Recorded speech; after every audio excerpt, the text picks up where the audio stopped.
ఓం శ్రీ గురుభ్యో నమః.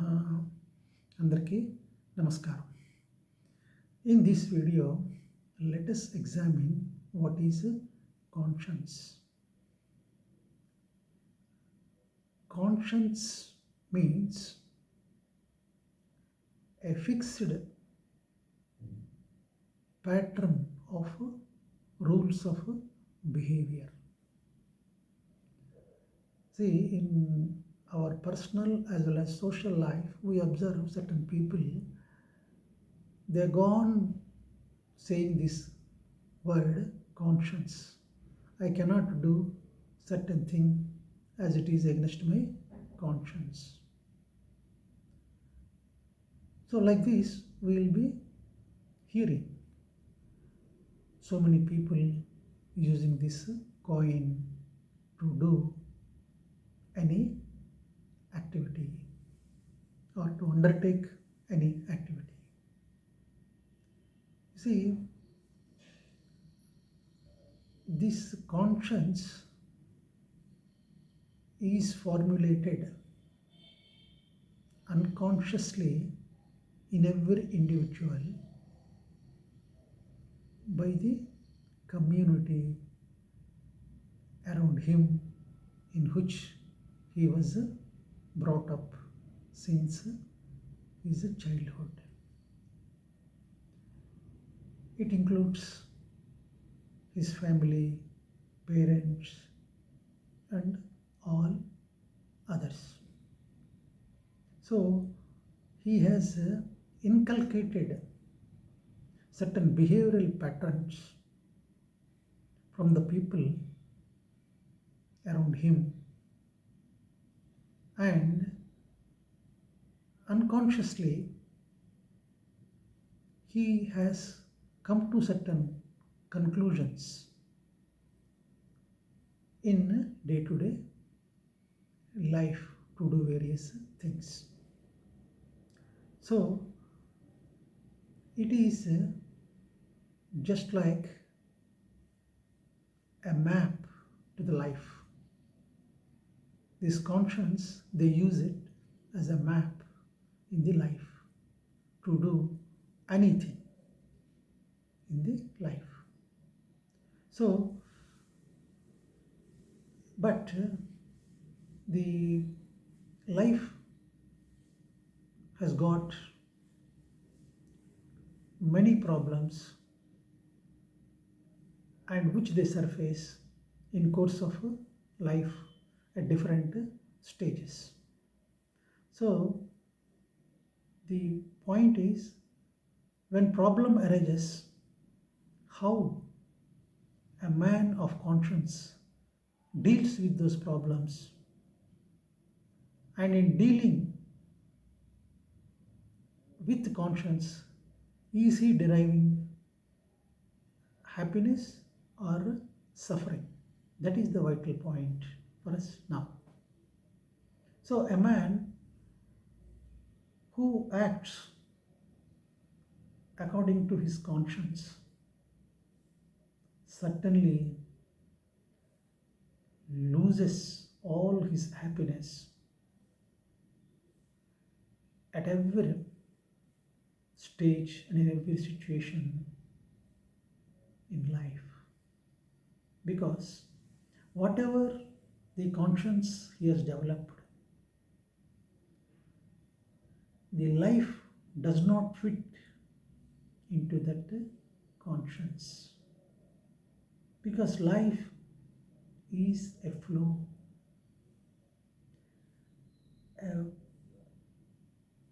Water in a river is not stagnant anytime. It only flows. So the water in which we have taken bath in the Ganges is not the same when you finish your bath and goes to the shore, because it flows, always it flows.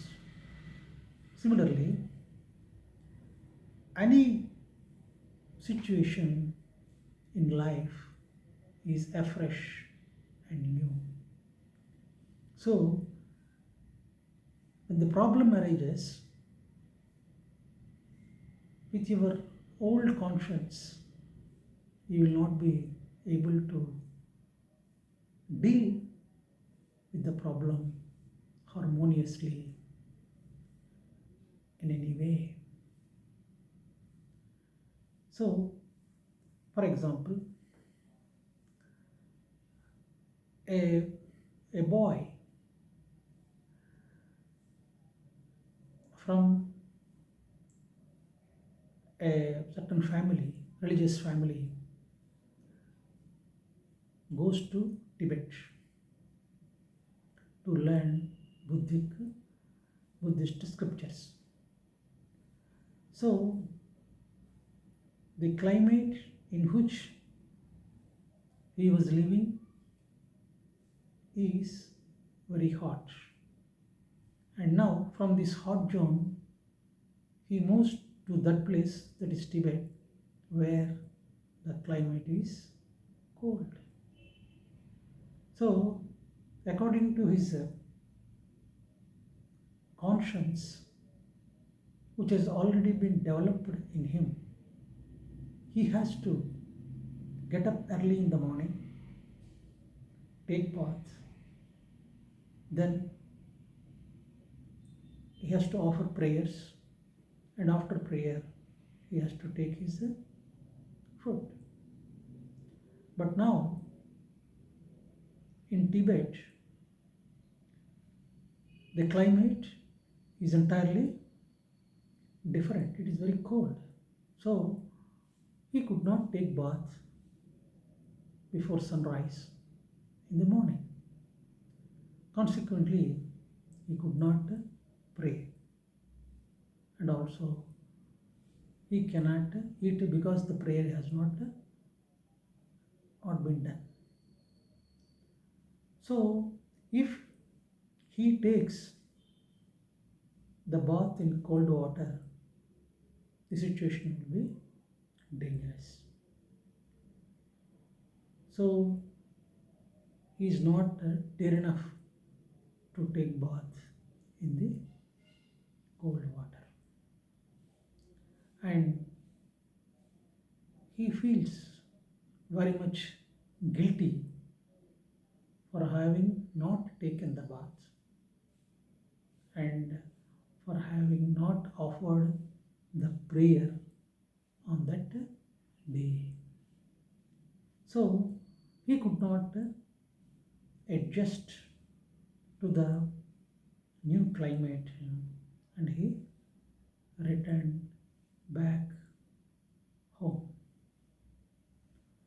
So this is what the conscience does.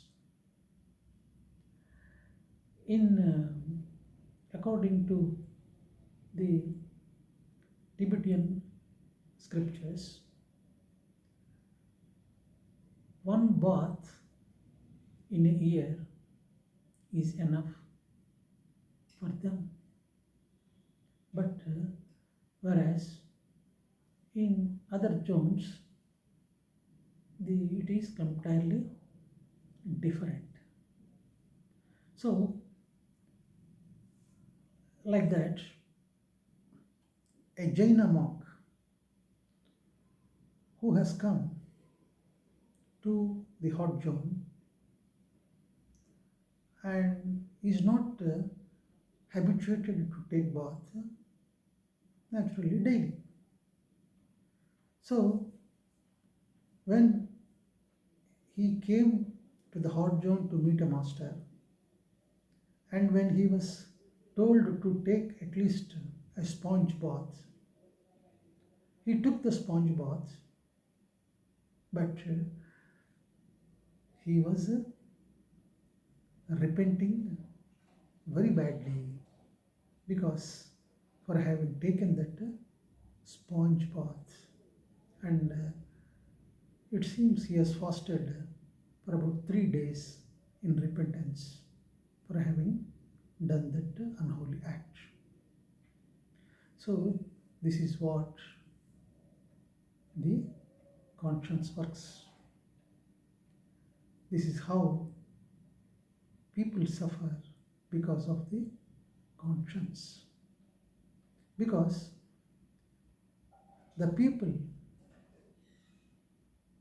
who operate from the conscience will not be able to respond to the situations,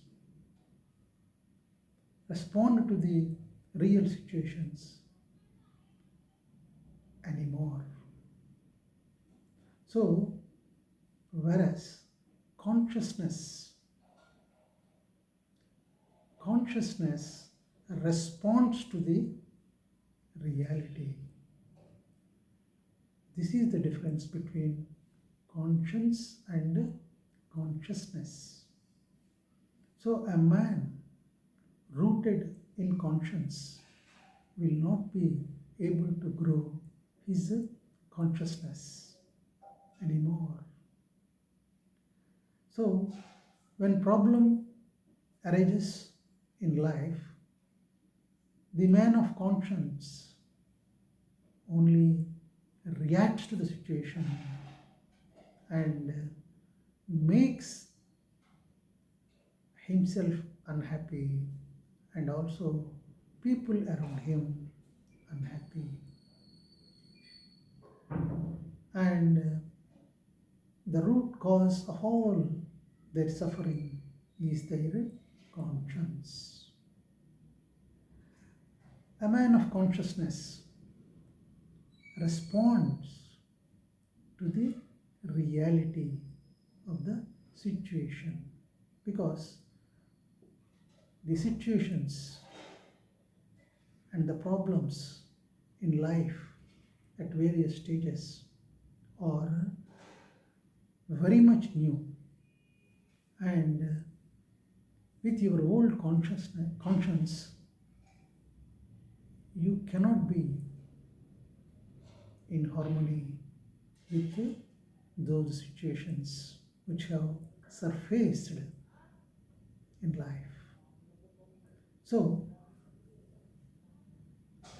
whether it is not the question of right and wrong, the question of right and wrong is entirely dependent on your conscience, and it has no relevance with the reality because the reality and the situation always changes. A boy in childhood may ask something which is within the reach of the parents. But a boy who is grown up, who is mature enough, may ask or may desire something out of his intelligence and which may be in disharmony with the conscience of the parents. It is bound to happen. Here, there is bound to be a conflict between children and parents. See, the children, when they grow, they are well aware of what they are doing because in the modern world, the children are far away and are much more educated and endowed with maturity than their parents. So the conflict is bound to be there because of the conscience of the parents, as the conscience is very old and incapable of handling the new situations and new problems which arise in life. So, a man has to grow his consciousness. When he grows his consciousness, his intelligence, his awareness blooms to handle the changes in life and to the reality of the present. So consciousness responds to the needs of the present, whereas the conscience is very old. So as you see in the field of physics, in the old times, there was one philosophy that the electron has got only one component of particles. But later on, it has been observed by the physicians that there are two elements in an electron. They are particles and waves. The electron behaves as particles and also as waves. But it is impossible to have two elements in one thing.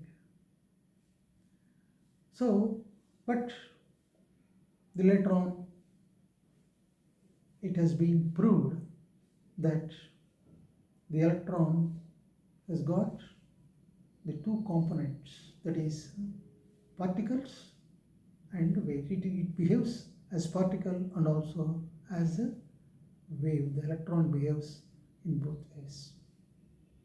And in further studies, it has been observed that suppose there is the electron moves from one point to another, from particle to wave. In the middle, when it travels from particle to wave, in the middle, that means from A to point B, the distance. So in the middle, it disappears. In its journey, in the middle, it disappears. From one point to another, it disappears. So it is something unbelievable. But later on, they realized. So how can an element which starts from point A disappears in the middle, that is, as particle it starts from point A, disappears in the middle and appears at point B as a wave, totally changed. So, but it has happened in the modern physics. So now this is an ancient idea in the mystic world, because in the mystic world,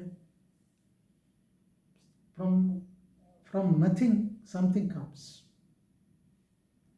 and that something changes into another. So that is, in the mystic world, it is very ancient. This process is very ancient because from nothing comes out something. So that's why uh, the time goes on changing, and whatever the theories which they have educated once, they have undergone lot of changes in the modern times. So like that, even in the psychological level also, there will be so many things happening which we are not aware. So when you grow consciousness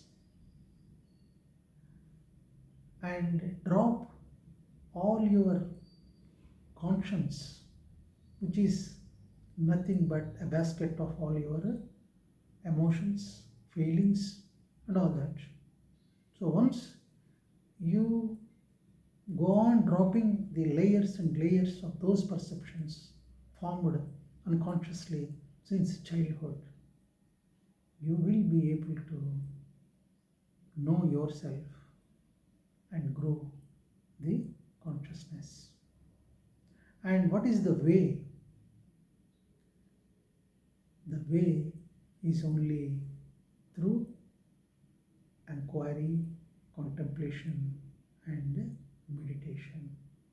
See, what happens in the contemplation or meditation? See, whatever the ball of perceptions which we have gathered or formed unconsciously, layers by layers, like peeling of the onion. When you peel the onion, layers by layer, tears are bound to come, and it is very painful to peel it layer by layer. It is very painful. Like that, when you examine, when you inquire into each and every perception of your life thoroughly, and you come to know yourself, the reality of such a perception. And once you see that in a very crystal way, it drops by itself. You come to know yourself, the reality of that perception. So, in the process, tears are bound to come, as that removing the layer is very painful. So, once all layers are removed, and what is left is nothing but emptiness. Nothing is there. Whatever your conscience, whatever you have cultivated, whatever you have accumulated, what you have formulated unconsciously in life, just they dissolve into nothingness, and you become empty, and that emptiness is your pure consciousness. And that pure consciousness is what you call enlightenment or nirvana or godliness. So